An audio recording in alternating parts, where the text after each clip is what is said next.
तो शुरू करें। देखो भाई, तो देखो भैया ज़्यादा नहीं पकाएंगे हम, तुम जानते हो ग्रीस हमें, मतलब ऐसा नहीं कि पहले दिन आए और आपको टाइम पास करना, सिलेबस ही बताते रहेंगे, कुछ फ़र्क नहीं पड़ता उससे। ठीक है भैया, जैसे 13 चैप्टर वहाँ है वैसे 13 चैप्टर यहाँ है। फ़र्क क्या है? फ़र्क ये है कि 12th का सिलेबस 11th के सिलेबस से 1.5 डेढ़ गुना बड़ा होता है, जस्ट डेढ़ गुना। कितने रजिस्टर भरे? जैसे 4 भरे 11th में, तो यहाँ 6 मिनिमम बता रहा हूँ मैं। ठीक है, आप बुकलेट की साइज देख के समझ गए होंगे, जो 11th में पढ़े उनको ही मिली है। एक बार चेक करो, इतनी बड़ी बुकलेट मिलती है 11th में। और ये कोई खास बड़ा चैप्टर नहीं, ये मीडियम चैप्टर है। अब बच्चे कहेंगे अरे यार ये तो टेंशन है। देखो एक्चुअली मैं आपको बताऊं, मैं ये टेंशन खत्म थोड़ी होती बेटा, ये जो टेंशन है ये खत्म थोड़ी होती है। 10th से आओ 11th में पढ़ता है, 11th से आओ 12th में पढ़ता है। लोग झूठ बोलते हैं, सही नहीं बोलेंगे, शुरुआत में टाइम पास करेंगे, बाद में फंस जाएंगे। कम पढ़ने से काम नहीं चलेगा। ठीक है, कम पढ़ भी लोगे ना तो पेपर नहीं बनेगा। पेपर मैथ्स का कैसा गया था 11th का? कोई घबराहट ऐसा लगा बाहर से आ गया? नहीं लगाना, ऐसे 12th का भी नहीं लगेगा। क्योंकि एक्चुअल में आज आप देखो, कोई सी पूछो पेपर, बोले वो तो आए नहीं, फंसा ही नहीं, पर आपको मैथ्स में ऐसा नहीं लगा होगा।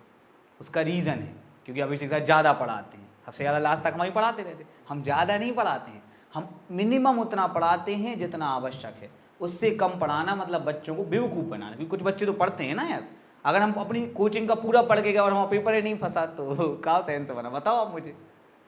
जैसे आप हो, आपने कहा चलो यार हम 12th में बहुत पढ़ाई करेंगे, अपना मन हो गया, सर ने जो जो पढ़ाया, जितने टेस्ट लिए, सब कुछ हमने दिया, और पेपर देने गए और हम आधा हम पे पढ़े, तो कहाँ सेंस बना? फिर बुरा नहीं लगता यार? नहीं पढ़ा हो फिर नहीं बन रहा हो तो बात अलग, आप जो जो कह रहे हैं वो हम पढ़ रहे हैं। तो यही है, इसलिए अपन को समय बिल्कुल बर्बाद नहीं करना है। थोड़ा बहुत मैं आपको बता देता हूँ। देखो पहला चैप्टर है आपका ग्रीस संबंध फलन। ठीक है, संबंध फलन आपने कक्षा 11 में पढ़ा है। ये उसके आगे का एडवांस वर्जन, हर चीज़ एडवांस में है यहाँ पे। तो अगर आप पे 11 का बनता है तो आपको ज़्यादा अच्छे से बनेगा, और नहीं बनता है तो भी बनेगा, बिकॉज हमें इससे कोई फर्क नहीं पड़ता कि आपने 11th पढ़ी या नहीं पढ़ी। हम ऐसे पढ़ाते, सब पे बनता है। बहुत सारे बच्चे 11th में कोचिंग नहीं करते, अपने 11th जितने बच्चे थे उससे दुगने बच्चे हो जाते हैं 12th क्लास में, समझेगा? तो ऐसा तो हो नहीं सकता। अब आ जाता है प्रतिलोम त्रिकोणमितीय फलन। तो 11th क्लास में जो त्रिकोणमिति है उसी को इन्वर्स कर देते हैं, हर फॉर्मूले को उल्टा कर देते हैं, आपको समझाए जाएंगे। तो 11th क्लास की ट्रिग्नोमेट्री बनना जरूरी है।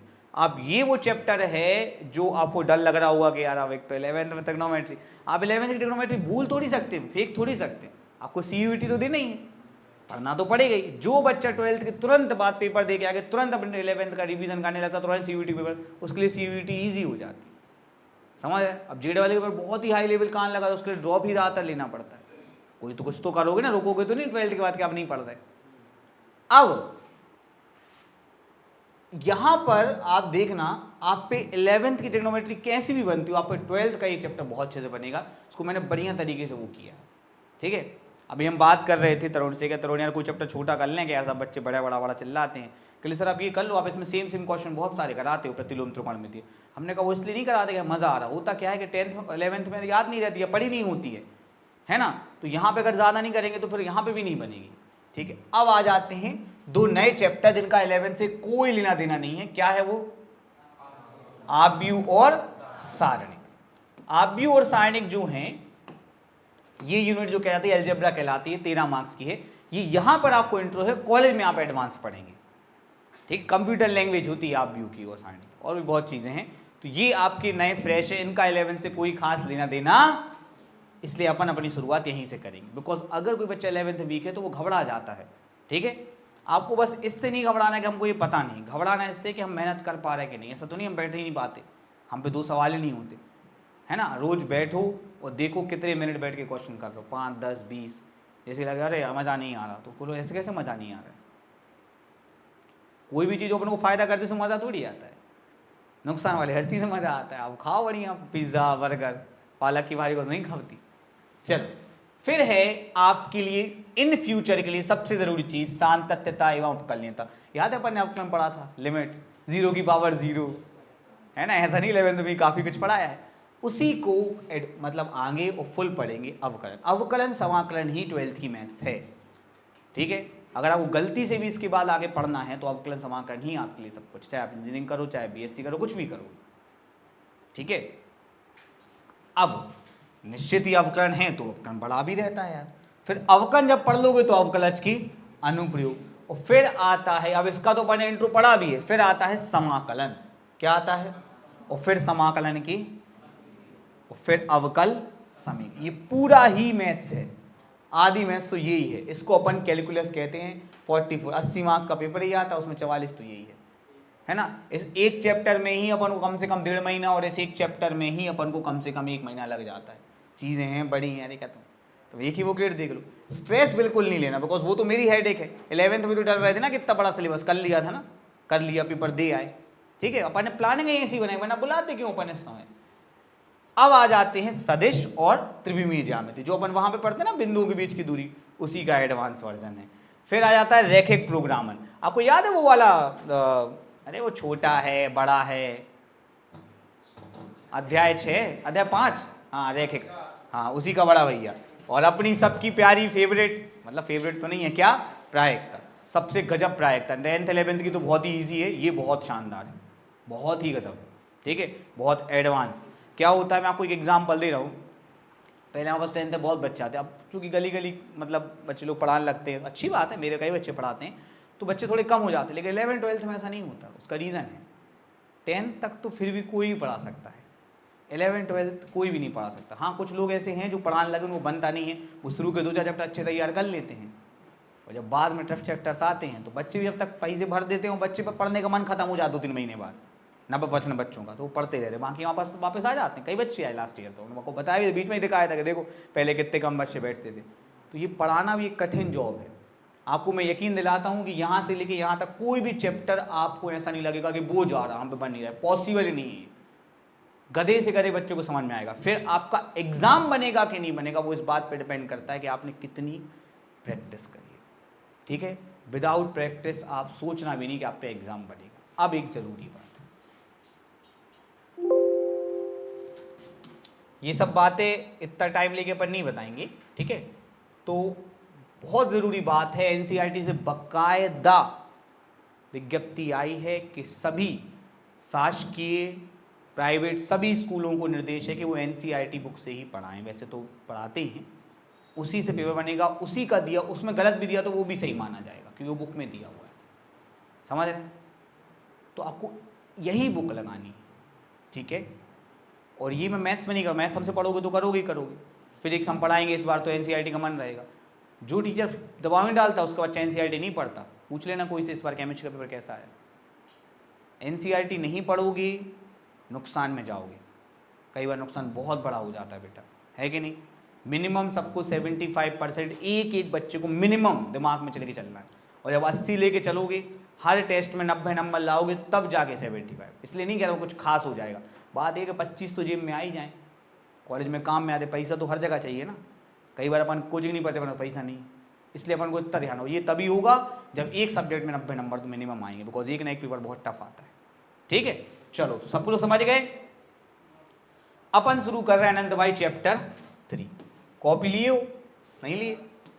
अच्छा हम एक बात और बता रहे हैं, हम बिल्कुल टाइम पास नहीं करते हैं कि 2-4 दिन ऐसे टाइम पास करते हैं ना, अपना अच्छा सिलेबस पढ़ाएंगे। तुमको छोटे बच्चे होगा वड़ा भाग से कायम तुम्हें, ठीक है। अगर तुम 11th के बाद यहाँ आए हो, तुम्हें पढ़ना यही है। अच्छा बढ़िया मोटा सा रेस्टर बनाओ, ठीक है। फिजिक्स के लिए अच्छा बना लेना सुंदर A4 साइज़ का, लेकिन मैथ्स के लिए पचड़े मत पढ़ना, 6 रेस्टर पड़ जाते हैं, है ना। मतलब मीडियम मतलब एकदम कचरा भी ना बना देना, मीडियम रेस्टर बनाना, थोड़ा इतना मोटा कि मतलब ऐसा ना हो कि 100 रेस्टर भर दें, ठीक है बेटा। अभ्यास का विषय जितना अभ्यास करोगे उतने आगे हो जाएंगे। याद रखना जितने फेयर है उससे ज़्यादा रफ भरने चाहिए, ठीक है। वो तभी भरेगा तब मन होगा। कोई आ गया क्या यार? नहीं वैसे नहीं आएगा, 9 बजे कौन आएगा। शुरू करें फिर। क्या सुना है तुम लोगों ने? आप भी सुना है कभी ये मैट्राइसिस? कोई बात नहीं, चलो पहले तुम्हारे काम की बात बता दे। देखो बेटा ब्लूप्रिंट तो होता नहीं है, सबको पता है ये बात कि नहीं पता है। तो जब से ब्लूप्रिंट बंद हुआ है, अभिषेक सर ने एक योजना बनाई है ताकि बच्चों को अंदाजा हो जाए को पेपर, अगर आपने पढ़ाई की 11th मैथ्स के लिए तो आपको फायदा भी हुआ होगा। हम लोग क्या देखते हैं कि यहाँ से हमेशा 6 नंबर का आ रहा है। कितने नंबर का आ रहा है? 2 2 2। तीनों साल 2 का, इस साल का आया 3। उन लोगों को परेशान किया था कि आप सेम ब्लूप्रिंट मत बनाता कि बच्चा अंदाजा ना लगा पाए, पर उससे फर्क क्या पड़ा। इसके बाद देखो ऑब्जेक्टिव, तो मैथ्स में बेटा ऑब्जेक्टिव भी तो क्वेश्चन ही होते हैं। तो उनको सॉल्व करने में क्या लगता है, टाइम लगता है। क्या लगता है? इसलिए हम साथ साथ अभ्यास कराते हैं, इसलिए हमारा सिलेबस तो मतलब हमारी बुकलेट थोड़ी और स्ट्रेच हो जाती है।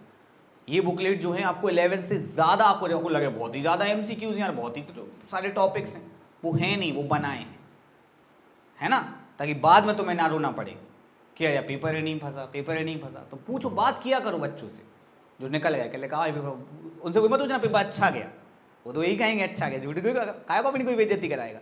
उनसे पूछो भाई पेपर कैसा आया था, फंसा था, तब समझ में आएगा कि 12th जो है परीक्षा अध्ययन परीक्षा वो उससे नहीं होती, बिल्कुल नहीं होती बेटा, ठीक है ना। जो अभी सो रहे हैं उनको आएगा समझ में, ठीक है बेटा। तो 6 नंबर का आएगा, ज़्यादातर 2 का आ रहा है, पिछले साल 3 का आ गया था, छोटे क्वेश्चन आने। तो type 1 upon introduction of matrices देख लेते। देखो आव्यूह का परिचय, क्या फ़ायदा होता है जब हम चीज़ों, आप लोग अपने घर में किताब है, आप लोगों के पास रजिस्टर है, जैसे हम किसी से कहें 10th कौन पढ़ा था हमसे, चलो हम यशिका से कहिए, यशिका तुम त्रिकोणमिति का रजिस्टर ले आओ 10th का, ले आओगी? क्यों ले आओगी? रखा तो सबके ही पास होगा लगभग, पर अभी ले आओगी 10 मिनट में? कैसे 10 मिनट में कैसे, हमसे बोलो, हम तो लाए। आनंद तुम ले आओगे 10 मिनट में? रखा तो है लेकिन पता नहीं है कि हाँ। तो क्या होता है जब हम चीज़ों को अरेंज कर लेते हैं, क्या कर ले चीज़ों को, तो हमें फ़र्क पड़ता है, हमें फ़ायदा पड़ता है, हम चीज़ों को क्या कर सकते हैं, सेलेक्ट कर सकते हैं। क्या कर सकते हैं? मम्मी बार बार कहती है घर में चीज़ें जमा के रखो, घर में चीज़ें जमा के रखो, बोलते ना, ताकि जो चीज़ जहाँ है वहाँ मिले हमेशा। कंप्यूटर अगर चीज़ों को आपकी तरह जा चाबी डली बा मोजा डालो, क्या कंप्यूटर की मम्मी नहीं है? जब बाद में यूज़ पड़ेगा तो कंप्यूटर मम्मी जो कहाँ रखो, ऐसा अपन बोल सकते क्या? तो कंप्यूटर ऐसे नहीं कर सकता। तो आपको मैंने यहाँ पर एग्जाम्पल दिया है बुक शेल्फ का, यहाँ मैंने बुक्स जमाई हैं। अब आप मुझे बताइए कि शिवलाल प्रायोगिक विज्ञान की किताब कहाँ पे है? आराम बोलोगे नहीं तो क्लास में मज़ा नहीं आएगा। हाँ, सेकेंड रो में, बिल्कुल सही सुना, सेकेंड रो में। कौन सी बुक है? तीसरी बुक है, ओके, बिल्कुल बढ़िया, सेकेंड रो में, थर्ड रो, ओके। एक लास्ट तो बता दीजिए, आपको बताना है कि SSC वाली बुक कहाँ पे है? तीसरे रो में, फिफ्थ बुक है। कौन सी बुक है? Fifth book. ये चूंकि ये बुक्स में 1 2 3 आड़ी लाइनों को अपन रो कहते हैं, क्या कहते हैं? और जो हिंदी भाषी लोग होते हैं वो पंक्ति कह देते हैं, क्या कह देते हैं? पर अपन भी इंग्लिश वाले आदमी, कहा आनंद है कि नहीं? चलो, और 3 रो हैं इसमें, कितनी रो हैं? 3। और कॉलम, तो जब चीज़ों को रोज और कॉलम में जमाया जाता है तो बाद में जो उनका पोजीशन है वो इजी पड़ता है, अपन को ढूंढना इजी पड़ता है। अब कंप्यूटर क्या करता है? कंप्यूटर जो है बेसिकली स्टार्टिंग में कैलकुलेशन के लिए बनाया, क्या के लिए बनाया गया? अब आप सोचो कि आप कंप्यूटर हो, आप पीछे का पेज निकाल लो, अरे यही रजिस्टर का पेन ले लो हाथ में, ले लिया। पहले दिन थोड़ा सा एक्टिविटी होनी चाहिए ताकि आप समझो कि माइंड को ट्रेन कैसे करते हैं। अपन सोचते अपन पढ़ रहे, नहीं पढ़ नहीं रहे, अपन अपनी माइंड की एक्सरसाइज करा रहे। जैसे हमारी परिचित है, उनको कमर दर्द होने लगा, लेडीज़ हैं वो, तो उनको ये दवाई दी वो दवाई दी, फिर वो फिजियोथेरेपिस्ट के पास गए, उनने कहा आपकी दवाई तो कर रहा है लेकिन साथ में आपको एक्सरसाइज बता रहा है, आप एक्सरसाइज करो। बोले कहा ये एक्सरसाइज है? कह ले मैम जब आप एक्सरसाइज करोगे ना तो जो मसल वीक पड़ रहा है ना वो आपका स्ट्रॉन्ग बनेगा। अगर आपका वो मसल स्ट्रॉन्ग बनेगा ना तो फिर आपको दर्द नहीं। वो क्या रहा है कि आपका कोर मसल वीक है, जिसके कारण आपकी कमर में बहुत लोड आया सालों साल, तो वो कमर अब डैमेज हो गई। क्या हो गई? ऐसी माइंड एक मसल है और मैथ्स उसकी एक्सरसाइज है, ठीक है? माइंड एक मसल है और मैथ्स उसकी क्या है? एक्सरसाइज। हम आपको ऐसे लोग बता देंगे, हम एक दादा थे, वो सुडोकू नहीं आता, वो नंबर भरने वाले ऐसा खटाखट भरते थे, हमें समझ करते का 70 साल मरी थे वो, कुछ भूले लोग कैसे भूल जाते। अब अंचे दादा कल ही तो बता चल जाते हैं। आप याद रखना है आपको इस बात को। अभी आपको लगता है ऐसा थोड़ी हो सकता कि हम कुछ भूल जाए, होता है ऐसा, माइंड वीक पड़ता है समय के साथ, तो जो भी हर चीज़ वीक पड़ती है। चलिए, तो यहाँ पर ध्यान से मैं आपको कुछ बताऊंगा, आपको इसकी एंट्री करनी है लेकिन आपके पास ज़्यादा टाइम नहीं है, ओके? एक प्रशिक्षक, क्या प्रशिक्षक समझ गए? जो मतलब ट्रेनिंग देते हैं, पेपर्स बनाते हैं। सत्य असत्य के 300 क्या हैं? 300 आसान है और 400 क्या है? और 200 क्या है? कठिन। बहुविकल्पी है, MCQ 4 ऑप्शन वाले, 500 क्या है और 400 क्या है? ये है डाटा। ये क्या है? डाटा। आप हो कंप्यूटर, ठीक है, आपको ये डाटा जैसे लिखना हो, पूरी लाइन लिखना, पूरी लाइन लिख लो, टाइम लग जाएगा, बट कंप्यूटर तो टाइम लेता है कि नहीं लेता? जब आप लिख रहे होते हो ना, बटन दबा रहे हो, तब वो अंदर जाता है, फिर प्रोसेस करके स्क्रीन पे आता है, और आपको लगता है टाइप किया तुरंत ही तो आ जाता है, उसको प्रोसेस करके रख लेता है। तो आपको अभी कंप्यूटर बनना है और मैं आपको टाइम दूंगा, ठीक है, 5 सेकेंड। पूरी लाइन लिखना है क्या? तो आप पहले कुछ अपने हिसाब से लिख लो, फिर मैं आपको सवाल दूंगा। मतलब लिख लो ना 70 सब पहले से लिख लो, क्योंकि सवाल कितनी देर के लिए आएगा? केवल 5 सेकेंड के लिए। चलो लिखो पहले, इतने ना घबराओ, पहला दिन है, रो है, कोई टेंशन नहीं लेना फालतू की। ये समझो तुम्हारा दिमाग कमजोर पड़ गया, उसको रोज अब व्यायाम करवाना पड़ेगा मुझे। व्यायाम जरूरी है, समझे दारुण? समस्या पेट निकलना नहीं है, समस्या एब्स कमजोर होते हैं।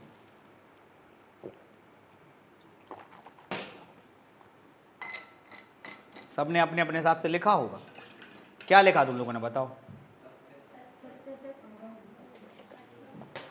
आसान कठिन लिखा है, तो कितना समय मिलेगा? 10 कर ले रहे, जल्दी बताओ। 5 के 10, 5 के 10, चलो अपन 10 सेकेंड कर ले रहे, ठीक है ना? और जय ही सबका सवाल हो जाए, आप डन बोल देना, ताकि हम देखेंगे आप कितनी स्पीड में कर। चलो लिखो जल्दी, फिर मिटा देंगे।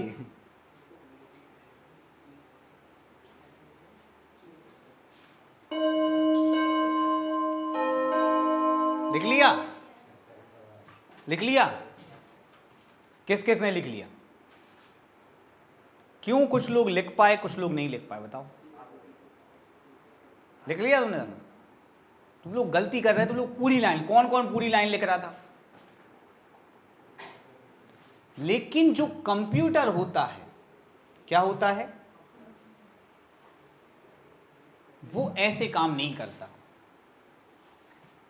वो पहले से एक टेबल बना के रखता है। क्या बना के रखता है? और आप जो लिखते हो, इसी को तो सॉफ्टवेयर बनाना बोलते हैं। क्या बोलते हैं? जैसे हम लोग बनवा रहे अटेंडेंस का चूका भी, तो एक बार बन गया, फिर नाम उसमें ऐड करते। तो जैसे वो क्वेश्चन देखता है, 300 आसान, कौन से वाले? सत्य सत्य वाले, बहुविकल्पी वाले, ओ सॉरी 300 आसान, 200 कठिन, 500 आसान, 400 कठिन, टोटल करके रखता है वो, ताकि आप क्वेश्चन पूछो तो उस पर बने। अब आप देखो, अब आप क्वेश्चन मत देखो, टेबल देखो, बताओ सत्य सत्य के टोटल कितने हैं? आसान कितने हैं टोटल? तो बताओ टेबल से ज्यादा फायदा है कि क्वेश्चन से ज्यादा फायदा? लेकिन लिखा तो क्वेश्चन में ज्यादा है। इजी नहीं, रिजल्ट, रिजल्ट ओरिएंटेड। आप कुछ भी पूछो खट से कंप्यूटर बता देगा। लोगों को लगा कंप्यूटर तो बहुत तेज है, बुद्धिमान है, ऐसे ये बहुत बेसिक है कंप्यूटर। सॉफ्टवेयर बनाने होते हैं, सब बनाना होता है। अच्छी जगह पहुंच गए, अच्छे कॉलेज पहुंच गए, बहुत चीज़ें डिपेंड करती। बच्चे आते मेरे पास, किसी के पास पैसे नहीं है, तो मैं कहता हूँ आप यहीं से कर लो, क्या कर सकते? कोई है, कोई सक्षम, उसको बोलते बेटा एक साल ड्रॉप ले लो, JEE अच्छे बड़े कॉलेज में जाओ जहाँ पे ये सब चीज़ें सिखाएं, है ना? चलिए, तो ये अपन समझ गए कि टेबल बनाने से अपन को क्या होता है, फायदा। पर कंप्यूटर ना टेबल ही बनाने में आलस करता है। मैं आपको एक डाटा दिखाता हूँ। ये पुस्तक और कलम का डाटा है। राधा के पास 15 पुस्तक है, 16 कलम है, 16 10 2, सिमरन के पास 13 और 5। तो कंप्यूटर ऐसा भी नहीं करता। कंप्यूटर टेबल बना, कंप्यूटर के लिए हर चीज। आप लोगों ने कभी तो देखा, कोड वोड देखे कभी? अरे फिल्मों में देखे ऐसे चल रहे। कंप्यूटर ऐसे ब्रैकेट बनाता है और सब फटाफट क्या कर लेता है, एंट्री। आ गई बात समझ में? इसी ब्रैकेट को, ये जो आयत बन गया, इसको हम कहते हैं क्या, आव्यूह। ऐसे पढ़ाना पड़ता है। नहीं परिवार लोग पढ़ा सीधे सवाल कराने लगते हैं, फिर थ्योरेटिकल क्वेश्चन बनते नहीं हैं, ऑब्जेक्टिव बनते नहीं हैं। पहले तुम पढ़ाओ नहीं, कहेगी तुम्हें लग रहा था कौन पकाए, बच्चे पक जाते ना, ये पढ़ाई चल रही, डांस थोड़ी चल रहा, मज़ा नहीं आया। वैसे मज़ा आएगा, मज़ा आया होगा आपको, आदत बन जाती है धीरे धीरे, समझे? छोड़ छोड़ के पढ़ने से कुछ नहीं होता। पहले खुद पढ़ाते नहीं, पर बच्चों से कहते आप पढ़ो बुक में। बच्चा पढ़ रहे होते थे, आई काहे को रहे होते, पढ़ाई तो रही नहीं है ना, ग्रुप पढ़ने में मन नहीं लगता। तो ये हो गया आपका आव्यूह। हाँ, मेरे पढ़ाने के बाद आप ना पढ़ो तो दिक्कत है। तो आव्यूह क्या है? आव्यूह संख्याओं या फलनों का एक आयताकार क्या है? लाइन से लगे ना, पुस्तक कलम पुस्तक कलम पुस्तक कलम।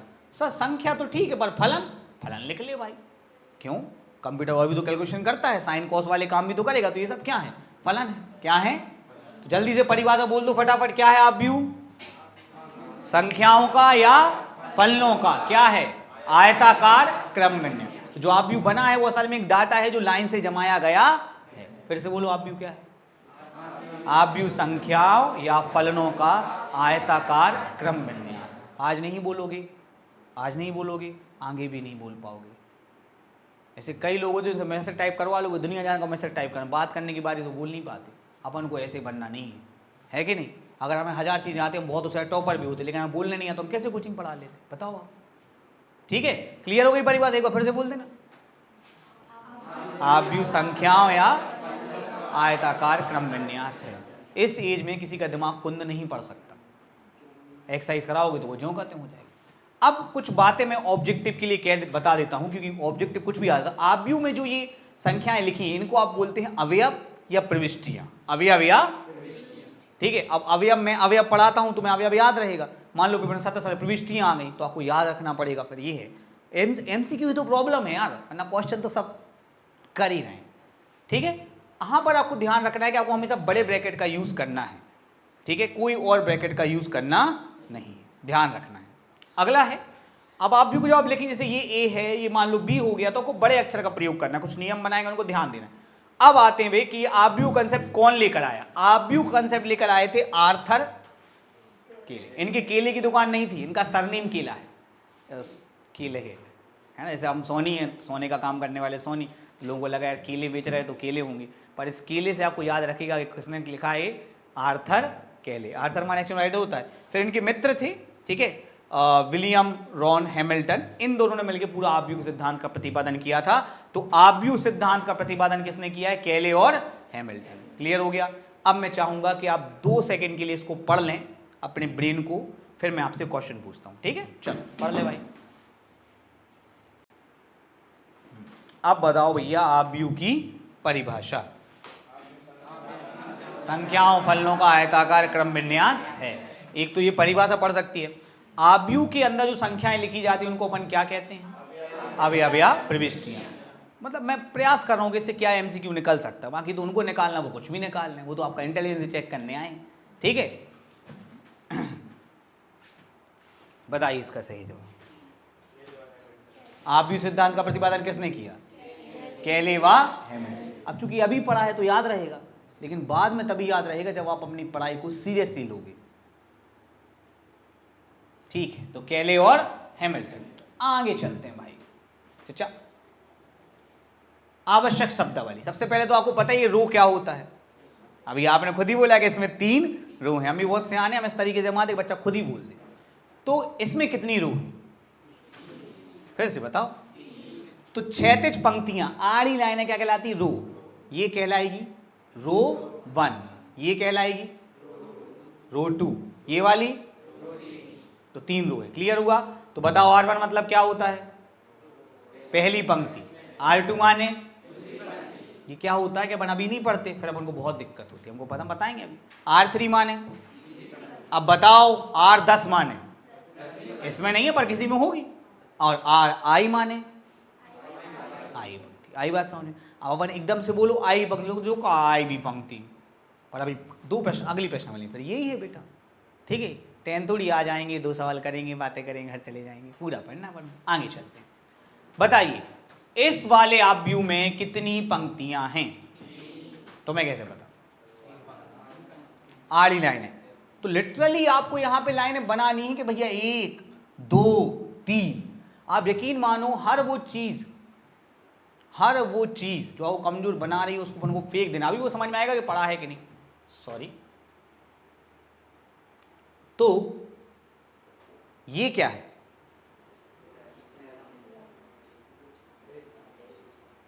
कॉलम। क्या है? कॉलम। ऊर्ध्वाधर रेखाएं क्या कहलाती हैं? कॉलम कहलाती। कॉलम को हिंदी में क्या बोलते हैं? स्तंभ। क्या बोलते हैं? स्तंभ। अगर सामान्य विज्ञान में पढ़े हो तो। तो बताओ भैया इसमें कितने स्तंभ हैं? कैसे पता? कॉलम 1, कॉलम 2, अरे वाह मन्नू, ठीक है। C1 माने बेटा थोड़े इस पे खिसक जाओ ना, और किसी, हाँ खिसक जाओ। हमें आगे इसलिए तो नए आए थे, बैग रख लो बाजू में, कंफर्टेबली रहो, इतना स्ट्रेस नहीं लो। हाँ, C1 मतलब क्या, C2 मतलब, C3 मतलब, और C8 मतलब, CJ मतलब, ये मत भूलना, IJ बहुत काम में आता है, ठीक है भाई साहब। अब देखो जो लोग कल आएंगे उन पे भी कल के सवाल बनेंगे। हम बहुत होशियार लोग, पता है हम जमाते ऐसे, पर उनको मीनिंग पता नहीं रहता, कई बार मीनिंग अपन को पता होगा। चल भाई अब गलती मत करना, बुरा लग जाए। कितने स्तंभ हैं इसमें? अभी 3 बोल रहे थे, 3 पंक्ति थी, 3 क्या थी, 4 सॉरी 2 क्या है स्तंभ। तो आई होप आपको बातचीत समझ में आ गई है, ठीक है। अब देखिए क्वेश्चन आपके सामने आने वाला है, आप बता देंगे, ठीक है। पर इसके पहले मैं चाहता हूं कि सबको अलग अलग मौका मिले। अब एकदम से कंपटीशन बहुत हैवी पहुंचाएंगे तो दिक्कत होगी। अब चूंकि मैंने आपको पढ़ा दिया है, मतलब अभी और पढ़ाऊंगा। देखो बेटा यहाँ पे कुछ MCQs दिए हुए हैं, मैं चाहूंगा कि आप टाइप 1 के पूरे MCQs के आंसर टिक कर लें पेंसिल से, फिर मैं आपको सही आंसर बता दूंगा। ओके, तो ये रहे वो क्वेश्चन जो मैंने आपको करने के लिए बोले हैं। दिख गए सबको? चेक करना, शायद अलग भी हो सकते हैं, बुकलेट में अपडेट होता रहता है। पहला क्वेश्चन है कि इसमें कितनी पंक्तियां हैं। पंक्ति माने आड़ी रेखा, 1 पंक्ति, 2 पंक्ति, 3 पंक्ति। इसका सही जवाब है 3। किस किस का सही है ना? हाँ, इसका जवाब बताइए, कितनी पंक्तियां हैं इसमें? 1, 2, 3, सही जवाब। कितने पंक्तियां हैं? 1, 2। किस किस के तीनों सही हैं? नहीं है? आपको मुझे जरूर बताना है कि सर मेरे नहीं है सही। इसमें कोई बुरी बात नहीं है, बुरी बात तो होगी जब एग्जाम में नहीं होगा। जो पढ़ाया वो क्लियर होना चाहिए। और मैं तो पेपर में आता तो मैं तो लाइन ही खींचता था। काहे? गलत करने से क्या मिल जाएगा, हीरो बनने से क्या मिल जाएगा। सर ने बोला आड़ी लाइन मतलब पंक्ति, तो हम तो आड़ी काटते। अभी लगता है जब प्रॉब्लम होगी तब समझ में आएगा। ओके, बताइए कितने स्तंभ? स्तंभ मतलब खड़ी लाइन है, 1, 2, तो इसका सही जवाब है 2। अनंत 1, 2, 3, किस किस का सही है? गुड। कितने स्तंभ हैं? 1, 2, 3, किस किस ने 3 लगाया है? Very good. चलिए अब थोड़ा सा अपन एक फन पार्ट कर लेते हैं, आपको अच्छा लग सकता है, ठीक है, मतलब बढ़िया लगेगा आपको। अगला जो है उसके लिए पहले मैं आप, अगर जो टॉपिक है आपका, सॉरी, अगले टॉपिक का नाम है आव्यूह की कोटि या आव्यूह का क्रम। देखो बुकलेट में लिखा है, पहले चेक करो। नहीं लिखा?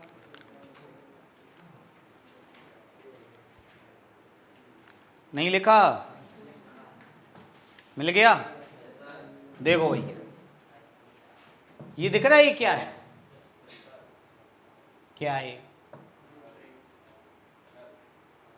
नक्शा है कमरे का, कहाँ पलंग रखा जाएगा, कहाँ क्या रखा जाएगा। कितने बाई कितने का कमरा है?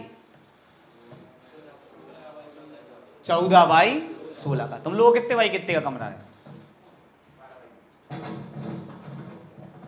तरुण, शायद बैटरी कमजोर पड़ रही है इसकी।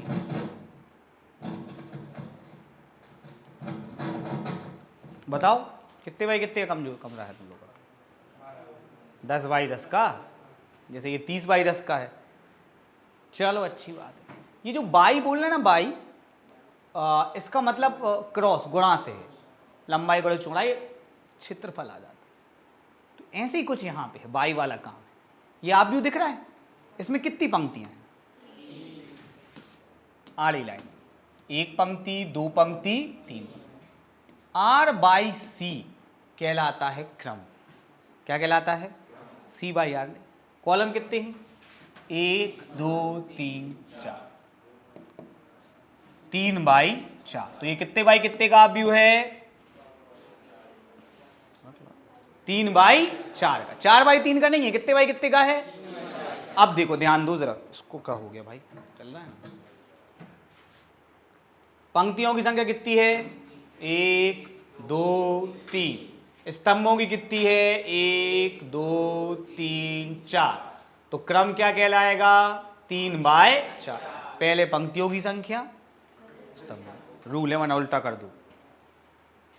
गुणा करने पे कितना आया? कहा है? क्षेत्रफल है का जो। तो ये 12 है क्या? 12 क्या है? कोटि तो 3/4 है। अच्छा गिनो इसमें कितने अवयव हैं?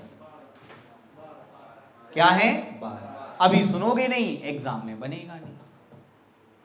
3 चौके 12। चलो भैया ऑप्शन बोलो, ऑप्शन।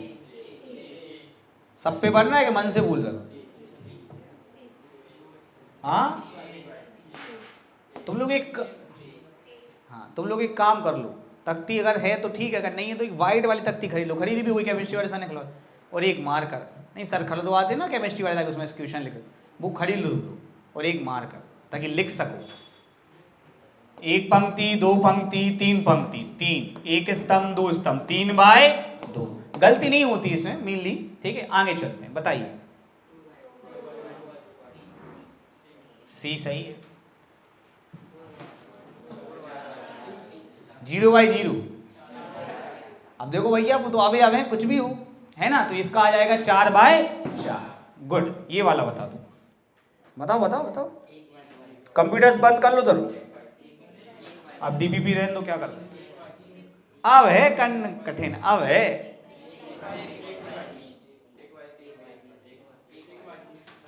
बोलना पड़ेगा आपको। तो सही जवाब है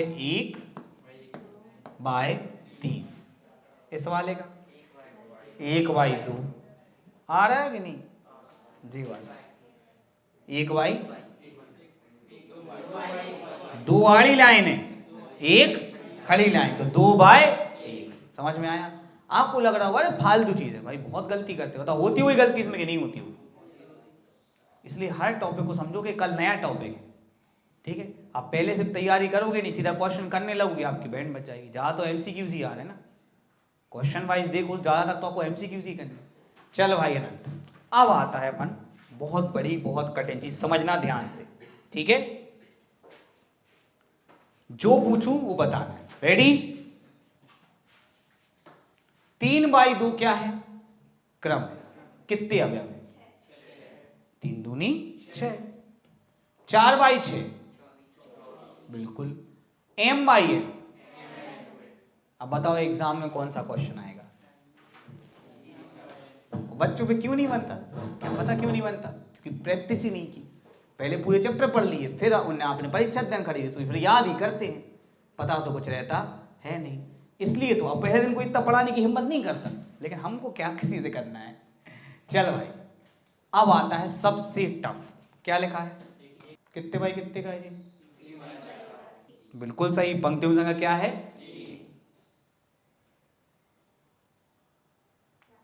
अरे पूछ तो लो पहले। एक पंक्ति में अवयवों की संख्या। पंक्ति नहीं पूछी, एक पंक्ति में अवयवों की संख्या। और बच्चे ने पेपर देखा पंक्ति, हाँ पंक्ति, सर हमारा तो पूरा सही गया है। इसलिए पढ़ने के अलावा खुद को टेस्ट करना भी क्या है? जरूरी है। आगे चलते हैं। 4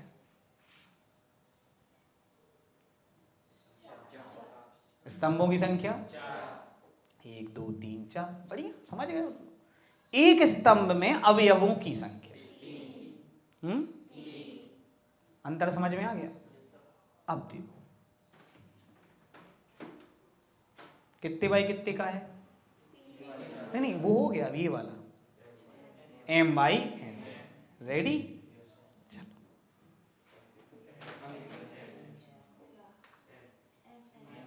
M है ना, चलो ठीक है, M फॉर मंकी वाला। एक पंक्ति में अवयवों की संख्या आप आराम से बता सकते हो। आप 1 2 कर लो ताकि मुझे क्या करने से 1 की 2।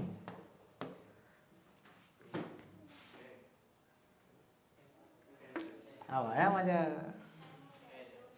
अच्छा सेकेंड ऑप्शन कौन कौन चूज कर रहा है? 100%। आप ये समझो, एक पंक्ति में उतने ही अवयव होते हैं जितने स्तंभ होते हैं। जितने क्या होते हैं? तो इसका सही जवाब आएगा n। नहीं आई बात समझ में? एक बार चेक करो आप, एक पंक्ति में कितने अवयव थे? यहाँ पे 4 थे, जो ये किसके बराबर होता है? स्तंभ। अरे यार सर कंफ्यूज कर रहे हैं, पेपर वाले ने करें, 10th क्लास का पेपर है, 8th क्लास का पेपर है, बच्चों का खेल समझ रहे, ऐसे गिनवा है तुमसे। चलो बताओ, अगर एक आव्यूह का क्रम 5/2 है, क्या है? तो पंक्ति कितनी है? और एक पंक्ति में अवयव कितने हैं? आई बात समझ में? स्तंभ कितने हैं?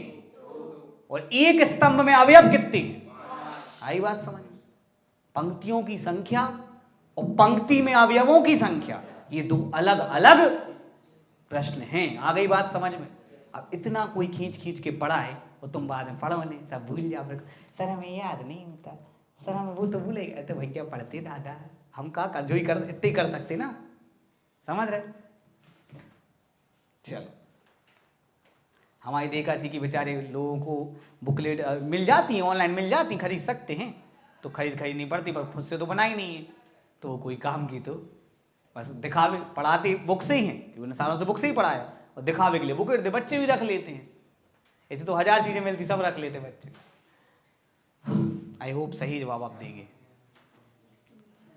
एक आव्यूह क्रम 4/3 है, इसमें कितनी पंक्तियां? पक्का? चल भाई ठीक है। एक आव्यूह क्रम 4/3 है, इसकी एक पंक्ति में कितने अवयव? बिल्कुल सही। एक आव्यूह क्रम 4/3 है, इसके एक स्तंभ में कितने अवयव? क्लियर है कि नहीं नमन? एक आव्यूह क्रम 4/3, इसमें कितने स्तंभ हैं?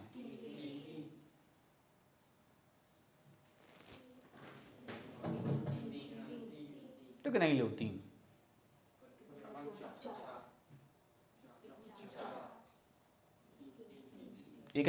अब आता है आज का मेन टॉपिक। रजिस्टर लाए हो? अभी तक तो कुछ लिखना नहीं पड़ा है, पर अब रजिस्टर में क्वेश्चन करना पड़ेगा, ठीक है? क्या लिखा है जरा पढ़ो। अरे आनंद ऐसे नहीं चलेगा भैया, वो तो हमने पहले बोला था कोचिंग आओगे तो हम पढ़ाएंगे तो पूरे, कम पढ़ा के पढ़ा होगा, बहुत समझना है। एक आव्यूह में कुल कितने अवयव हैं? कितने क्रम संभव है? हमारे पास कितने अवयव हैं? देखो जमी 12। क्रम बताओ इसका। घबराते क्यों रहे तुम? बोलो। 4/3।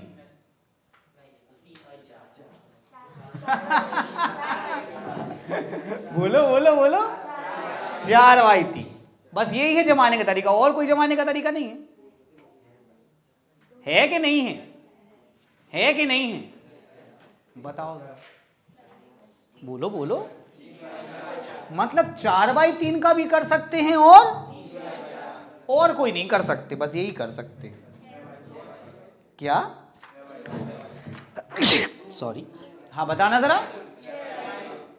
ये हो गया 2/6 और ये हो गया 6/2, बस और कुछ नहीं हो सकता। हाँ ये भी तो है, 1/12 और कुछ जल्दी बोलो।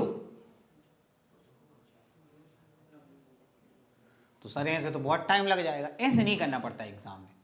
एग्जाम में आपको करना क्या है, सुन ले यार भाई, गलत नहीं करे यार भाई। आपको 12 में काय का भाग जाता है वो संख्या बतानी। बोल भाई। अरे गधा, 1 का।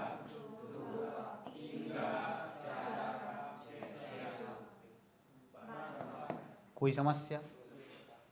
कुछ बोलो भैया, सही है? 2 ही 6, 3 का 2 भाग, 4 का 2, 6 का, 12 का। समझ में आया? कितने क्रम संभव हैं? अतः कुल संभव क्रम, बोलो भैया अनंत, 6। समझ में आया? तो हर बार आंसर 6 ही आएगा ना? जल्दी बोलो। तो हो जाओ चालू, करो करो करो बेटा, अभी रब में कर लो, घर पे फेयर करे, करो जल्दी करो, समय नहीं है मेरे पास।